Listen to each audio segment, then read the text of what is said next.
Hey there, Tiff here. What we will cover in this episode today: why energy matters more than macros, the three most common reasons why clients feel flat, and how each shows up in training and competition, one simple coaching check that you can use today to open up better conversations with your clients without giving nutritional advice, practical scope safe action steps you can assign and measure with any client today, and a short competition checklist that you can use from 48 hours out from a competition through to 3 hours leading up to the competition.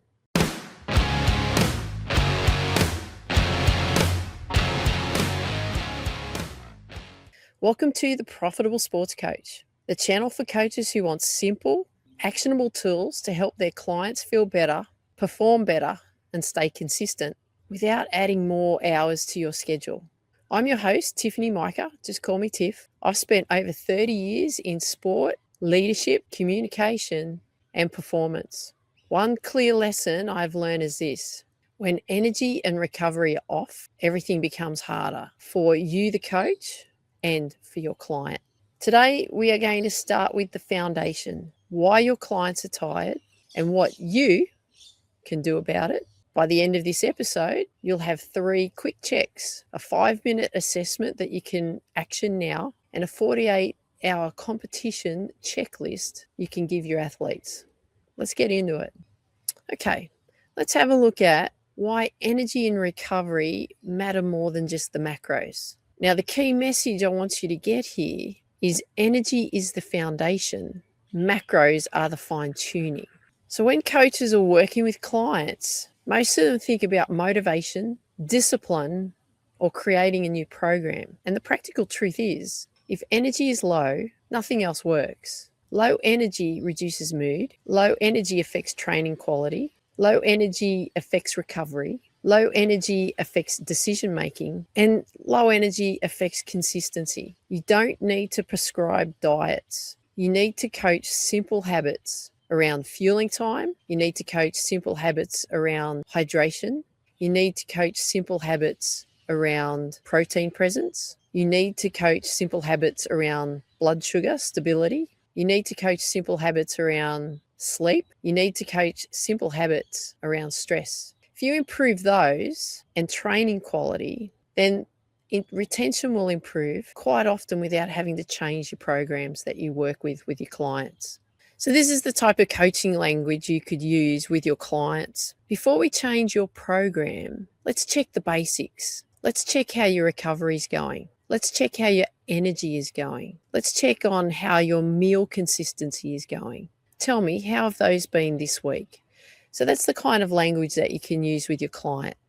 Before you change the program, check the basics: energy, recovery, and meal consistency, and ask them, how have they been going this week? Now let's look at the 3 big reasons why clients feel flat.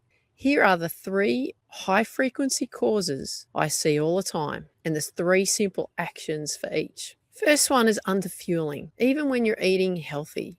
This is what it looks like when you're underfueled: afternoon crashes, low session intensity, cravings, irritability, missed sessions. So here's a simple coach script that you can use. Your body can't perform on empty. Let's map your day and find one place where we can add reliable energy. So here are some action steps that you can apply with your client. Now these are scope safe, nothing to do with prescribing meal prescription. Okay, we don't want to be doing that. We want to stay clear of that, but we want to give them suggestions. So here's one action step that you can use. Add one reliable snack or small meal at a consistent time each day. You, the coach, and the client, working with your client, you choose that time together. Second action step you could implement: set up a minimum meal frequency for the week.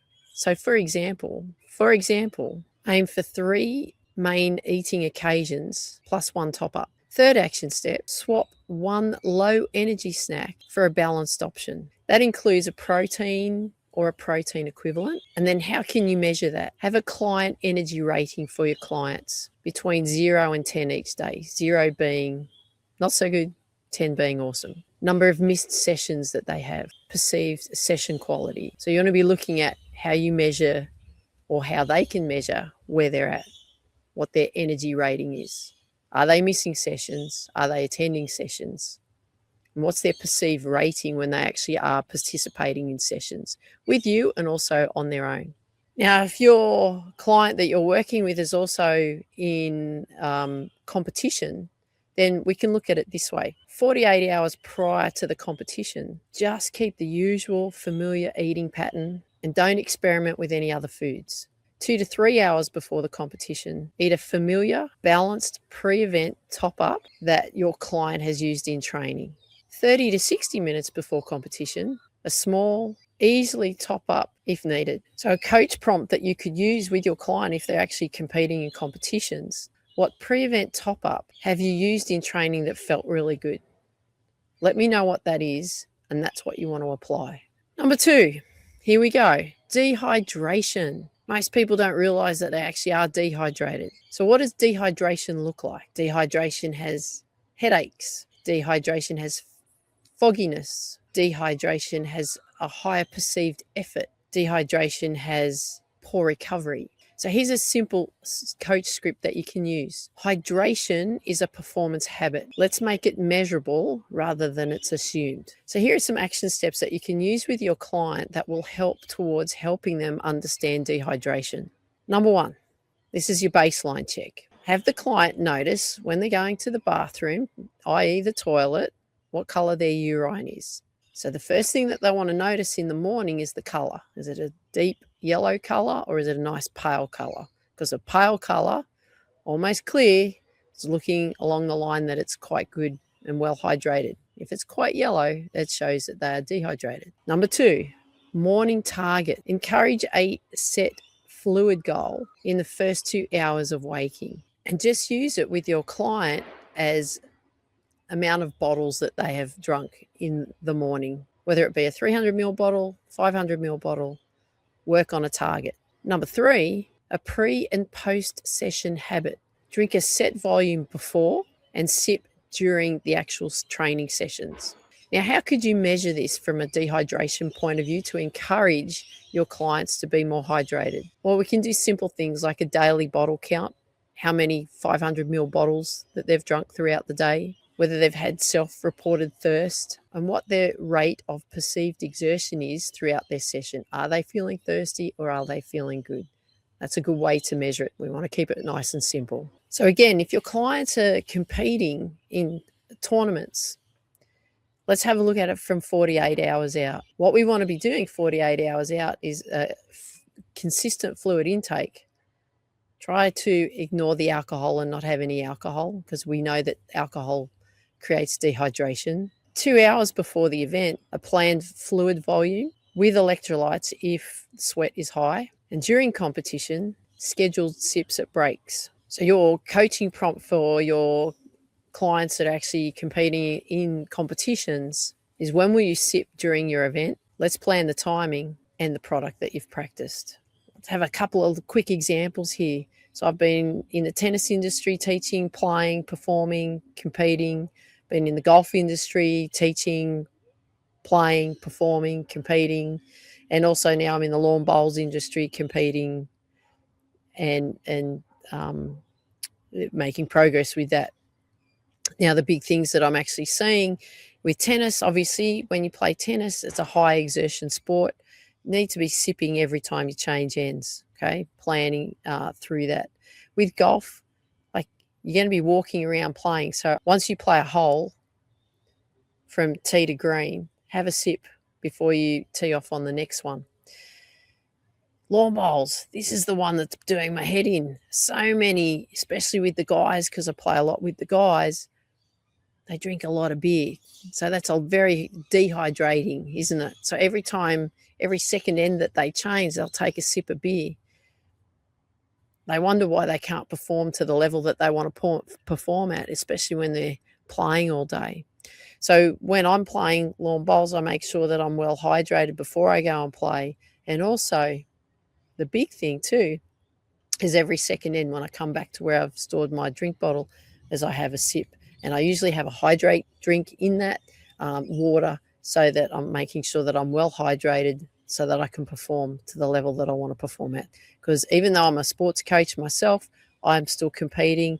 I want to perform the way that I'd like to perform, keep my focus up. And it's really, really important to stay hydrated. Now let's look at number 3, the blood sugar roller coaster, the spikes and crashes. So this is what this looks like. Afternoon slumps, sudden cravings, poor decisions, inconsistent training. Sounds just like being dehydrated, doesn't it? It's exactly the same. So here's a simple coach script that you can use with your client. If energy feels like a roller coaster, blood sugar stability is worth testing just with one small change. So here are some simple action steps that you could get your client to do. Number 1, the balanced plate rule. This is your coaching cue. At each eating occasion, include a protein source or protein equivalent and a fiber or slow release carbohydrate. Number 2, a planned snack strategy. Choose snacks that combine with protein and fiber top-ups. So how can your client measure this? Again, we want to give them simple tools that they can apply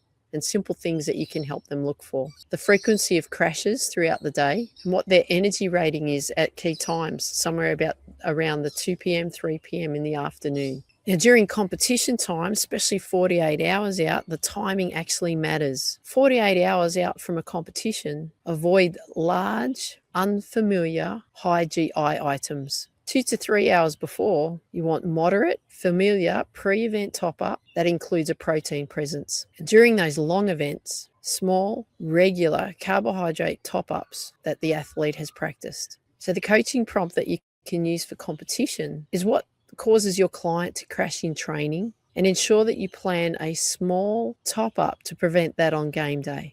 Now, what's the one simple thing that you as a coach can do today to help your client? What we want to do is we want to start with awareness, not advice. So here's 3 exact questions that you could use with your client today.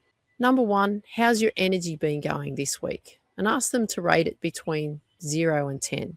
0 being not great, 10 being awesome. Number 2, how's your recovery been after sessions? Again, rate it between 0 and 10. 10 being awesome, 0 being not so great. And number 3, how consistent have your meals been this week? Again, 10 being fantastic and 0 being not so good, not very consistent at all. So what you could do then, for each score that your client has given you, then you can then prescribe one little micro trial with them to help them improve those areas. So let's look at energy. If energy was below 6 in their score, suggest to add one consistent top-up or snack and track the energy. Now, if you were asking about their recovery and they get a result below 6, have them reduce non-essential load or add a recovery habit, focusing on hydration and sleep as a priority. If they have responded to you about meal consistency and they've scored below 6, set a minimum meal frequency and a single top-up time. And so what I've developed is a 5-minute client fueling assessment. It's just about coach workflow. There's no meal prescriptions. So we're looking at your client's energy rating. We're looking at their hydration. We're looking at their crash points. We're looking at their meal consistency. And we're looking at a way in which we could create one habit that could make all the difference for them to make a change in that week. It's a very quick check-in assessment that your client could use, give you the feedback that you need. You could give them a score. Of course, don't share the score with them, but then you could give them just one simple thing that they could apply for that next week, and they could track that and see what comes of that micro change that they've made. Again, we want to make your life simple, feeling like you don't have to recreate a new training plan for them, just making slight little adjustments so that they're still getting the performance that they need out of their training sessions and out of their competition sessions, and they feel like you actually care about what's actually going on, and you want to care. That's why you've got your clients, and that's doing what you're doing, training people the way you're training, coaching people the way you're coaching, because you want them to get results. You know how important it is for them to get results and to look after themselves much better so that they can perform the way that they want to. So how can we apply that to competition? We want it to be simple and non-prescriptive. So we can have a 48-hour, 2 to 3 hour, and a 30 to 60 minute simple checklist that you can give to your clients when they're preparing for a competition. 48 hours before, keep everything usual, keep familiar eating and fluid patterns, prioritize sleep and reduce late night stimulation, and avoid trying new foods or supplements.